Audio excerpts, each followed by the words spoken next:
Hey guys, today is another straight up craft video, and it is actually a Dollar Tree makeover.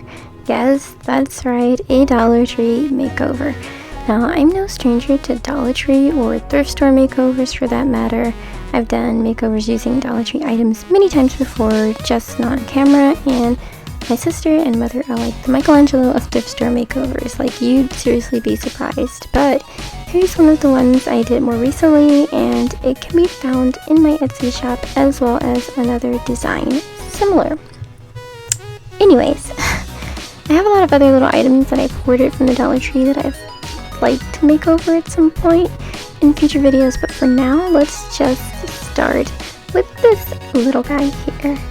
And I don't know why I'm calling this a guy, it's an inanimate object, but notice the fact that it has been retaped by the store because the packaging was so cheap. I guess it just popped out or someone broke into it or something. None of that matters though, so let's get started. From first looks, I notice that there is a significant amount of cracks, unevenness, and sloppy glue jobs. Speaking of which, we've got a nice thick and crusty glue booger right here. So let me just get that out of the way. Also, while I was messing around with this, I noticed that the texture of the wood in some places was really rough. I mean, I know it's $1, but it was very rough. So I did try to bust out a little sanding block to smooth it out a bit better, but honestly, it seemed like it was making it worse. So I kind of just decided to skip that and just forget about it and go straight into the paint job. Now, I'm using my trusty little watery paints from Apple Barrel. You know, gotta use my premium paint for this. Honestly, it looks like sludge. I did add a hint of white into it to lighten it up slightly, and then I'm just going to do a little mixy until that's all incorporated, and then it's time to get straight to it. Now, for my design, it's really gonna be something kind of simple but elegant. I fought with myself as to whether I should try to make it all cutesy and themed so that when I paint other items that I've actually picked up from the Dollar Tree before, I can make like a room box and use the themed furniture to make a miniature kids room. But instead I decided to go with a more elegant and contemporary concept.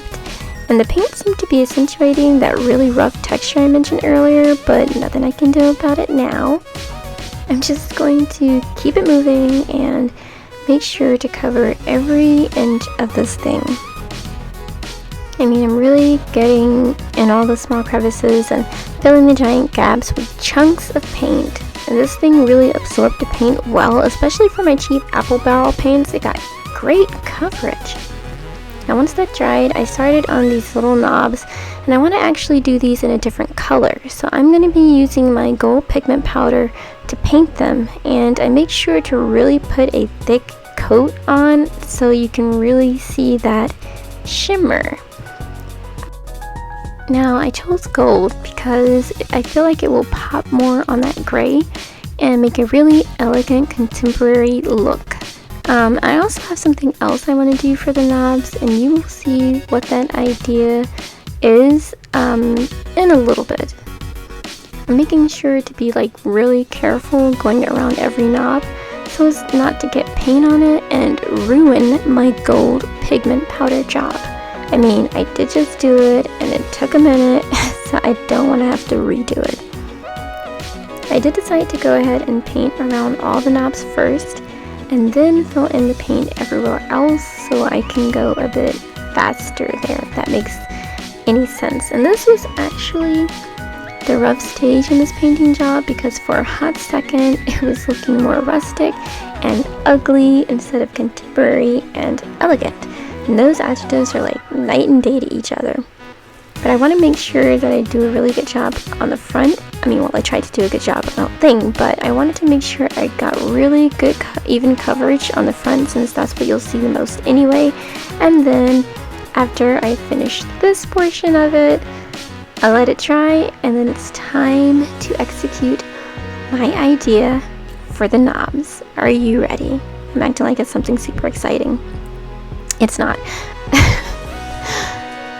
It's looking really great so far, but I want to upgrade it with these. Well, not these, but I will use them. It's these. I am going to add gold jump rings to the knobs as knocker handles. I thought that would really give them a little something extra. So I'm just going to take a little bit of glue to each open jump ring and just stick those onto each knob. I wanted to use tacky glue at first, but it wasn't going to dry fast enough, and then I thought about using hot glue, but it could make it extra bulky and also dry too quickly before I get it adjusted correctly. So instead, I opted for gel super glue because it could dry fast but not too fast, so I have time to position or reposition each one how I wanted it and give me that exact look I wanted. And then just from here on out, it was like factory work.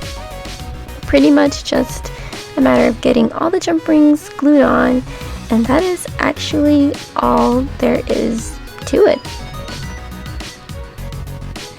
I didn't want to gloss it because I prefer the matte look and I don't have any matte varnish, so I just left it as is. And after I got them all secured, I did touch-ups on each one with a little glue at the top to make sure that they adhered well, and that's actually all there is to it.